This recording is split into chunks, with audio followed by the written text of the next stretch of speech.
Well, here you go, great news today, a one-year contract extension. How do you feel? Oh, I feel relieved and excited, yeah. So it was nice to put pen to paper and commit obviously for next year, but then the season beyond that as well.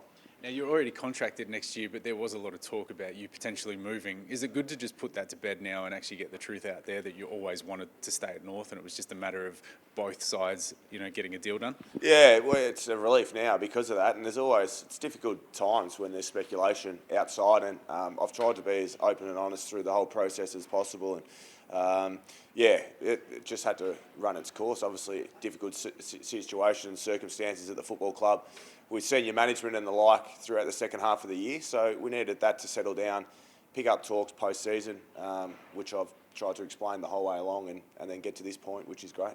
So the basic fact is that both parties just need to see what the future looked like before obviously coming to terms on a new deal. So North had a bit of a turnover of key staff, like you just mentioned, and then for yourself, just wanting to see what the club wanted to do and whether it actually, suited what you wanted to do as well. Yeah, that's right. And I think that's probably what sparked the conversation early on, or the middle part of the season. And I mean, talks didn't break down really at any stage. There was a minor hiccup when I hurt my shoulder that I wanted to focus on playing, and the club also put it on hold just so they could get the right people in charge and go through the process of getting the coach, which I completely understood at the time. So we had constant dialogue. We were open and honest through the whole time of the negotiations. We picked it up post-season and, wrapped that we could get it done. It's obviously being reported that you've turned down a more lucrative, longer-term offer at another rival club. What does that obviously say about your thoughts about North Melbourne and what you want to achieve here? Yeah, well, I just feel like I'm invested here, and I don't think people understand the amount of work that goes in to players, and particularly senior players at a football club, both on and off the ground. And the club's been great to me, a really core group of guys here at the football club that I've loved playing with over the 5 years that I've been here, and I wanted that to continue, but also wanted to do what was right for the footy club. And if they saw that it was best fit to rebuild and move on senior players, that I was open to helping them under those circumstances. So that's how the conversation started. And if that wasn't the case, then I'm here to commit, and I want to commit long term. So all those boxes were ticked, and we're here today. You've already got two best and fairest under your belt. You're playing career best football at North Melbourne. Do you still feel like obviously there's plenty left in the tank and your best is still ahead?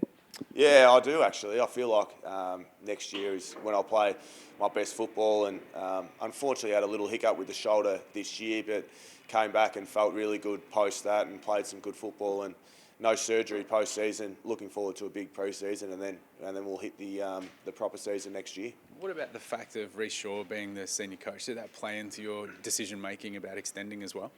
Well, it made it a lot easier. Yeah, definitely. We had to go through the process of getting a new coach, and as soon as Shaw was locked away, we've had great chats along the way with Shaw. He knew exactly where I was at and my intentions, and I was pretty clear on what he wanted, and that was to get this deal done. So he's been great for the group. We're excited about what we can do, particularly over the next couple of years, and I'm excited that I'm going to be a part of that. And speaking on behalf of all the players, there's obviously been a lot of change in the coaching department as well, some new faces in there. Does that re-energise the group a little bit, with all due respect to the past assistant coaches? Does it re-energise the group coming into a new pre-season? Yeah, we're fortunate we've had great coaches for the whole time that I've been here. So, I mean, those guys aren't around yet, but I'm sure come the first week of pre-season, it's going to be a slightly different look. We'll also have some new players, which is natural to kick off a pre-season. So there will be that new fresh air, I guess, and Shaw is going to be a part of that as well, having a pre-season to implement what he needs to do on top of what we're already doing really well under Brad. So exciting pre-season, a big pre-season. We've put everything else to rest, so we look forward to getting underway. Oh, mate, it's a big day for the club. Thanks for hanging around. It's a great result for everyone. Thanks for having me, Heath.